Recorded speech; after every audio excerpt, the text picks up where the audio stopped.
Film là? Ah merde. Allons-y. Et salut c'est Noz, j'espère que tu vas bien et que tu passes une très bonne journée. Moi ça va bien, tranquillou, belle journée, tout va bien. Aujourd'hui on est parti pour que je te parle de mes 10 mangas favoris ever. Bon ever je dis ça mais en final ça peut changer au fur et à mesure des mois, des années évidemment. Mais je vais parler des mangas qui maintenant de suite me font le plus kiffer. Alors encore une fois je me répands parce que je devais faire le marathon de One Piece mais il s'est encore passé une dinguerie du coup bon. Je le fais pas mais la vidéo va être intéressante, moi du moins elle m'intéresse et c'était super cool à faire tu vois parce que je pensais vraiment qu'il y avait des licences qui allaient revenir dans mon top 10. Ben pas toutes tu vois, il y en a qui sont rajoutés, je m'y attendais pas, d'autres qui sont enlevés, et même le classement, tu vois, il est très particulier, je m'attendais pas à ça. Donc c'était super cool comme exercice à effectuer. Là j'ai ma petite liste, j'ai mes petits trucs, on va en parler. Pour le contexte, hein, j'ai mélangé shoujo, shonen, seinen, j'ai mis un petit peu de tout, même s'il n'y a pas de shoujo, bien que j'ai hésité justement avec Fruit Basket, hein, que j'adore par exemple, et autant je pense que les 5 derniers sont susceptibles de changer, tu vois, au fur et à mesure des mois. Par contre les 5 premiers, ils sont installés, je pense que ça peut être modifié mais difficilement, tu vois. Enfin voilà, à la fin de la vidéo, je te donnerai aussi quelques licences que j'ai pas encore assez lues pour pouvoir mettre dans ce classement, mais qui au fur et à mesure des mois sont susceptibles d'y rentrer également. Voilà, j'espère qu'on va tous se régaler, que ça va être sympa, qu'on va passer un excellent moment. On y va, allez.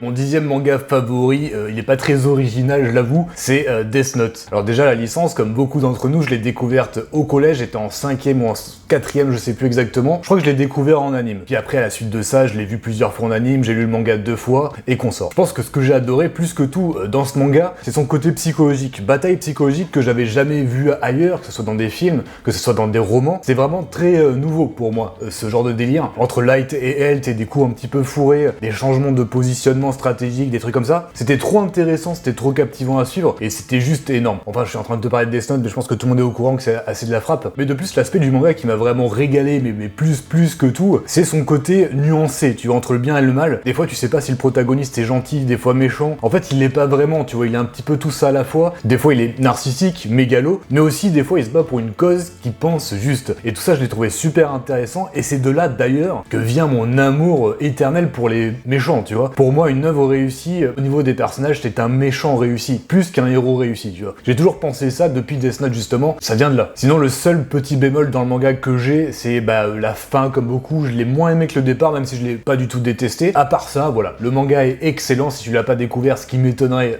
tu peux le découvrir, hein. C'est juste de la frappe. Et d'ailleurs, entre parenthèses, il me semble, alors là, je suis pas sûr du tout de moi, il me semble que le délire emo, quand moi j'étais au collège, c'était vraiment la mode emo qui arrivait je sais pas comment on dit, mais voilà, il s'arrivait quoi. Mais c'était à cette période-là de Death Note avec Misa, je crois, et il y avait tout le monde qui s'habillait en noir, un petit peu fashion et tout. Je suis pas sûr, mais je crois que ça vient un peu de ce délire-là de Death Note. Bon, voilà toutes les raisons pour lesquelles Death Note c'est dans mon top 10. Death Note c'est un bon manga, top 9.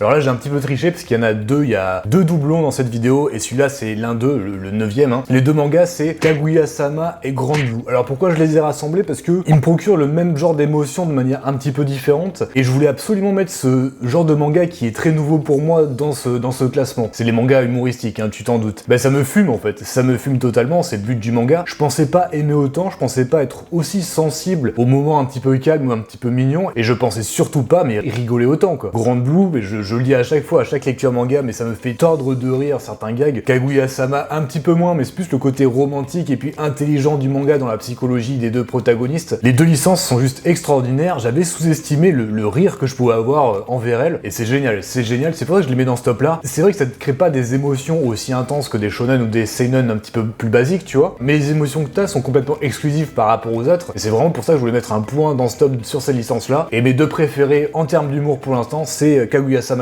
Grand Blue. Ça peut te paraître bizarre de mettre ça dans ces meilleurs mangas du monde, mais c'est comme ça, j'ai envie de te dire, c'est comme ça.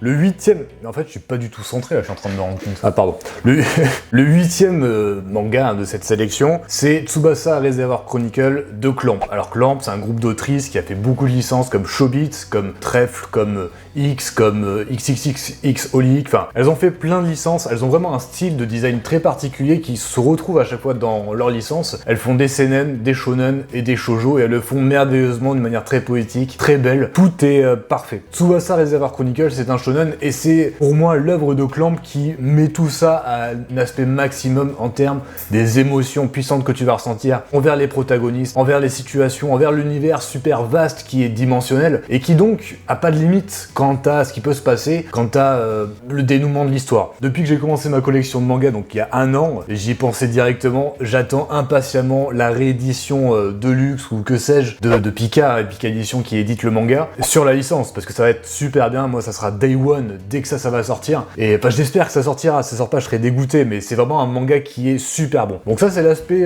coolos du manga qui est génialissime. T'as deux points un petit peu noirs. Déjà c'est l'anime, j'en ai déjà parlé dans une vidéo précédente. L'anime, y a pas de fin, il y a eu, je vais pas le réexpliquer ici, mais il y a un Bixby qui fait que c'est frustrant de malade. Deuxième point qui mélange une force et une faiblesse, c'est la complexité de Tsubasa Reservoir Chronicle. À la fin, la première fois que tu vas lire le manga, tu vas probablement rien comprendre, tu vois. Parce que justement, le côté poétique de la narration de Tsubasa Reservoir Chronicle fait que ça complexifie toutes les situations pour pas grand chose, tu vois. Bon, si, pour des choses, parce qu'il y a quand même beaucoup de choses intéressantes, mais ce que je veux dire, c'est que ça devient très compliqué, et le manga est d'autant plus appréciable à la seconde lecture ou à la troisième lecture. Moi perso, je les ai fait en scan il y a super longtemps, et du coup c'est le seul point noir de la licence. Au-delà de ça, c'est incroyable. Je pense notamment à Shaolan et Sakura, les deux protagonistes de l'histoire qui sont super attachants, mais qui mettent une situation dramatique en place qui te retourne complètement. L'avancée dans les dimensions, les changements de cap de l'histoire, tu vois, les retournements de situation. Je pense que les tomes sont assez compliqués à trouver, donc pitié, pitié une réédition pour cette licence qui est juste légendaire. Je sais que j'ai un toc, que je touche tout le temps mes lunettes, il faut que je fasse des choses avec mes mains, sinon je me sens pas bien. Bref, on s'en fout. Le 7ème, c'est une œuvre que j'ai découvert l'année dernière, polar, horreur, une découverte, c'est Gannibal. C'est extraordinaire Gannibal, c'est extraordinaire, il faut lire Gannibal si tu as l'âge requis, parce que c'est violent. Il y a tout.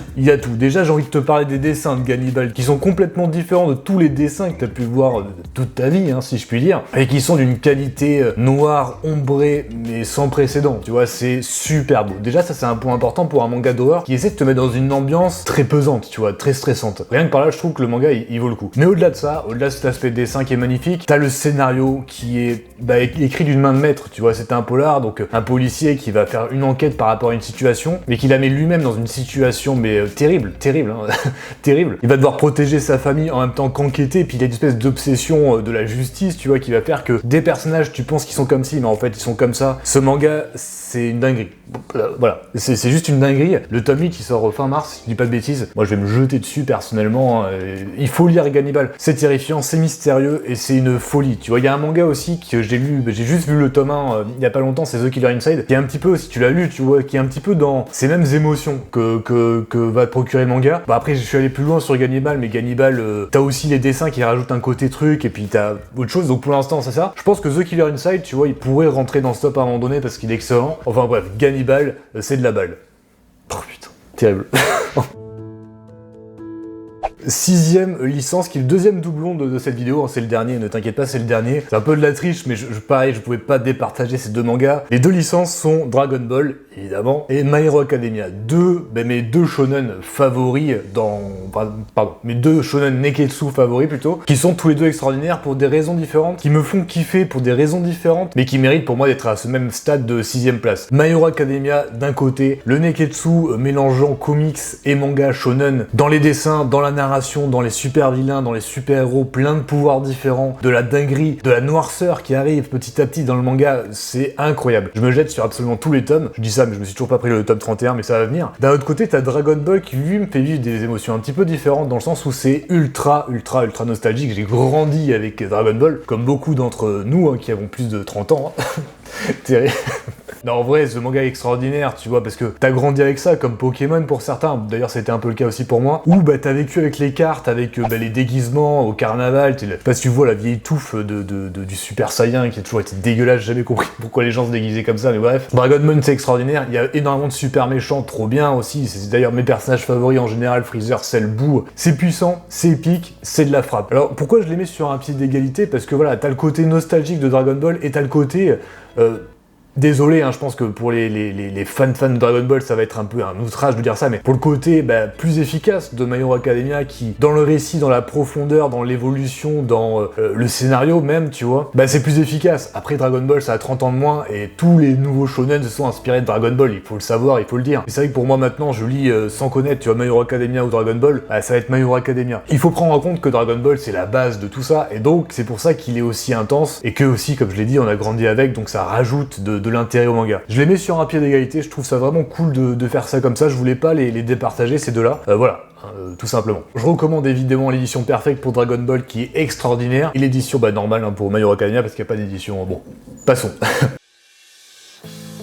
Bon là on franchit un cap parce qu'on passe sur le top 5, je te l'ai dit en début de vidéo, ça risque de pas trop bouger dans les années à venir, etc. Parce que, bon, j'adore commencer des phrases et pas les terminer.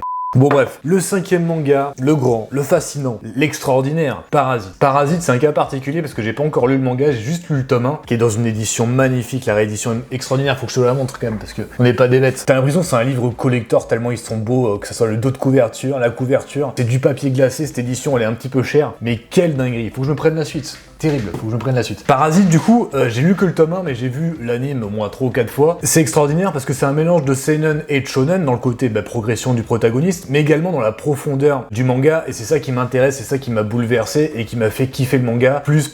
Tout ça grâce à un personnage qui est Migi, la même parasite justement du protagoniste, qui va se développer en tant que parasite, en tant qu'entité ne connaissant pas le monde, mais avec une logique très terre à terre, mais très logique. Donc ça met en confrontation justement l'empathie, les émotions humaines, et le côté très terre à terre d'un être qui veut juste survivre, en fait, qui est fait pour survivre, et que tous les moyens sont bons pour survivre. Tu peux tuer si ça te permet d'avoir plus de chances de survivre, tu vois. Tous ces concepts-là sont réunis dans ce manga. En plus de ça, comme je le disais, t'as une évolution vraiment drastique du protagoniste qui rajoute de l'intensité à tout le truc. Parasite, c'est extraordinaire, c'est pour ça que c'est le 5e manga, c'est mon 5e manga préféré, de la dinguerie, de la folie. Si tu n'as pas encore vu Parasite, regarde l'anime qui est extraordinaire, et je peux que te recommander aussi la nouvelle édition qui est également extraordinaire. Tout est extraordinaire dans cette vidéo, tout est extraordinaire. Bon.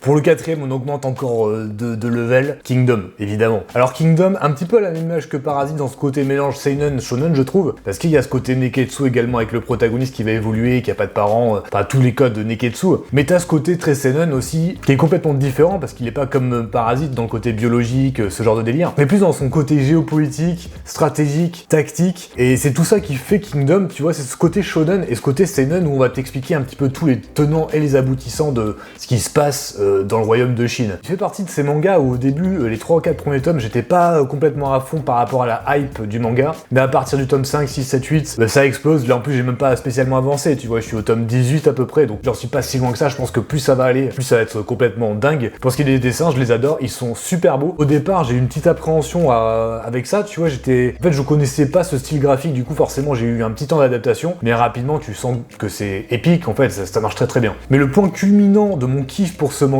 et que je trouve que l'auteur a un talent incroyable, c'est sa facilité d'accès, tu vois. Et je trouve ça assez fascinant quand tu vois un manga aussi compliqué, avec plein de royaumes, plein de personnages, plein justement d'aspects géopolitiques, politiques. Il y a vraiment des trucs de fou, tu vois, très compliqués quand je te balance comme ça théoriquement, mais dont l'auteur arrive à te faire comprendre tout ce qui se passe en fait. Il arrive à te faire comprendre les stratégies militaires, il arrive à te faire comprendre la politique de chaque pays, ce qu'ils veulent pas, les personnages. Alors je dis pas, tu vois, des fois il y a des noms, j'oublie, je suis un humain comme tout le monde, hein, on oublie, tu vois. Mais globalement, c'est très compréhensible, c'est très simple, alors que le sujet de fond est très compliqué. Et c'est un génie, en fait, de faire ça comme ça, parce que j'avais jamais lu une histoire qui mettait en place autant de choses, mais qui te les faisait comprendre très facilement. Tout le temps, en plus, mettant un protagoniste, plein d'actions, gavé stylé, t'as le héros qui arrive 1v20, qui arrive à se battre, et c'est pas non plus trop romancé. Kingdom, c'est vraiment une révélation également de l'année dernière. C'est mon 4e manga préféré ever, pour l'instant.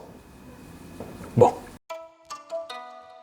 On arrive sur le grand top 3 de cette vidéo. Ces 3 mangas-là, si tu les as pas lus, je suis tellement pas objective envers elles que je comprendrais pas comment on puisse ne pas les aimer, tu vois. Bon, c'est un peu dictatural de dire ça comme ça, mais c'est juste pour expliquer le fait que je trouve que c'est des chefs-d'œuvre, c'est des licences que je vais lire, relire, relire un nombre de fois incalculable, parce qu'elles sont génialissimes. La 3e, c'est Chainsaw Man Fujimoto, une œuvre qui m'a transcendé de par beaucoup d'aspects. Pour te décrire les émotions que j'ai ressenties en lisant Chainsaw Man, ça va être chaud cacao des fourneaux, hein, comme on dit. Fujimoto Sensei va te mettre un shonen neketsu encore, mais aussi un petit peu un seinen, avec une profondeur, avec du foreshadowing, beaucoup d'humour noir, mais également des sujets très sérieux, des choses dégueulasses et des moments mais dramatiques qui sont à pleurer. C'est un mélange d'émotions qui est indescriptible tellement c'est puissant, c'est efficace, beaucoup ont du mal avec les dessins au départ. Moi ça m'a pas spécialement dérangé parce que j'aimais bien le style, mais il y en a beaucoup qui ont du mal. Rapidement tu te rends compte que le style de l'auteur est vraiment unique et vraiment très intéressant, et les scènes d'action sont complètement insane, vraiment c'est ultra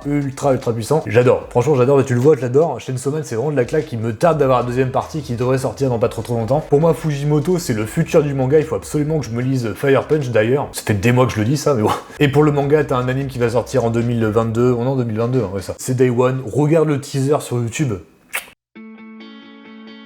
On arrive bientôt à la fin avec le deuxième. Je pense que si tu suis la chaîne depuis très longtemps, ça va beaucoup t'étonner. Moi-même, ça m'a étonné quand j'ai fait ma liste un petit peu, que j'ai placé les mangas, que je les ai classés. Ben, j'ai pas pu faire autrement que ça. Le deuxième de cette vidéo, c'est L'Attaque des Titans SNK. Mon deuxième manga favori. Si tu suis la chaîne depuis le départ, merci à toi, tu es très sympathique. Tu sais que je fais une prière à Isayama tous les matins. Tu sais que SNK, je porte un amour infini à ce manga parce que ça m'a fait vibrer à plein de points de vue. C'est peut-être l'anime que j'ai le plus vu de toute ma vie. Et d'ailleurs c'est un manga qu'il faut voir et revoir parce que bah, justement t'as énormément de foreshadowing, donc tu captes des choses par-ci par-là et c'est insane, hein, complètement insane SNK. La fin elle est incroyable, je sais qu'il y a des gens qui ont pas aimé, qui ont été frustrés par tel truc. Moi je trouve que ça répond à toutes les questions, ça boucle bien la boucle. Moi ça m'a fasciné du début à la fin. Isayama en fait écrit son histoire à l'envers, ce qui fait qu'elle est construite de manière très unique et très puissante, où chaque situation n'aura pas le même sens à partir du moment où tu auras déjà vu la partie d'après quoi. Bah, c'est le principe du foreshadowing. Et rien que par cet aspect-là, bah, le manga il met le level à 100, tu vois. Je pense que au niveau foreshadowing, je suis pas encore très loin dans One Piece et je sais qu'il y en a beaucoup aussi, mais au niveau foreshadowing, SNK pour moi il y a pas mieux, tu vois, il y a pas mieux, il y a pas plus efficace, il y a pas plus fou, tu vois. En ce moment je me note l'anime avec ma copine, elle me déteste parce qu'elle a pas encore vu les 2 dernières saisons et à chaque fois qu'il y a un foreshadowing, je suis là, ah ouais là ça veut dire ça, mais je te dis pas, t'inquiète, ça l'a fait péter un câble. Mais bon bref, SNK c'est des bons moments, hein, n'est-ce pas? Cette licence est une merveille, chaque chapitre était une merveille quand je les ai découverts.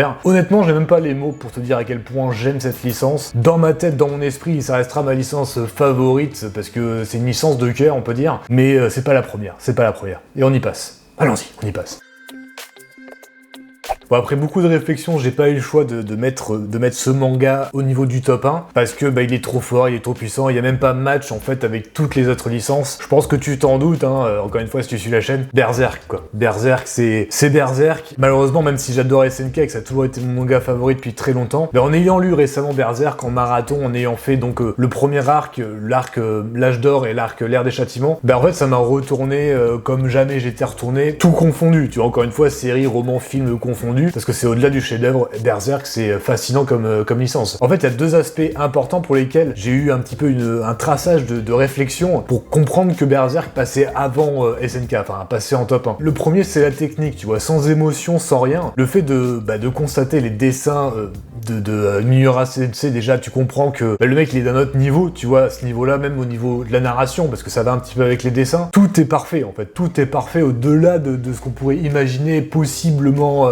possible, tu vois. Le deuxième point très important et qui m'a fait me dire que Berserk devait passer en première place, c'est les émotions, hein, évidemment de fou que te font ressentir le manga, et je pense notamment au tome 13, au tome 21 et à beaucoup d'autres tomes, et surtout à ces deux-là, qui te créent limite de nouvelles émotions que t'as jamais connues, entre le dégoût, la fascination, la haine, l'amour, tous ces espèces de sujets de sexualité, de profondeur, de trucs comme ça qui te bouleversent totalement. Enfin tu vois, j'en parle, je peux même pas en parler tellement c'est puissant et tellement c'est extraordinaire. Je sais qu'il y a certaines personnes qui ont commencé Berserk grâce à mes vidéos et je suis trop content franchement parce que c'est une licence qu'il faut découvrir si on l'a pas encore découverte. C'est pas grave s'il y a pas de fin, franchement ça vaut 1000 fois la peine d'être lu. Je me ferai bientôt le 3e arc là ou 4e en marathon, en deux parties je pense. C'est tellement dantesque que c'est inimaginable comme truc, Berserk. Tout simplement. On pourrait passer des heures à en parler, donc voilà, je garde ça pour les prochains marathons sur Berserk, hein, sur la chaîne. Mais si tu n'as pas encore passé le pas de Berserk, évidemment, fonce-y, ça va te retourner. Enfin voilà pour mon top 10 manga, j'espère que la vidéo t'a intéressé. Avant de te laisser, je voulais te mettre quelques licences que je pense potentiellement pourraient rentrer dans ce top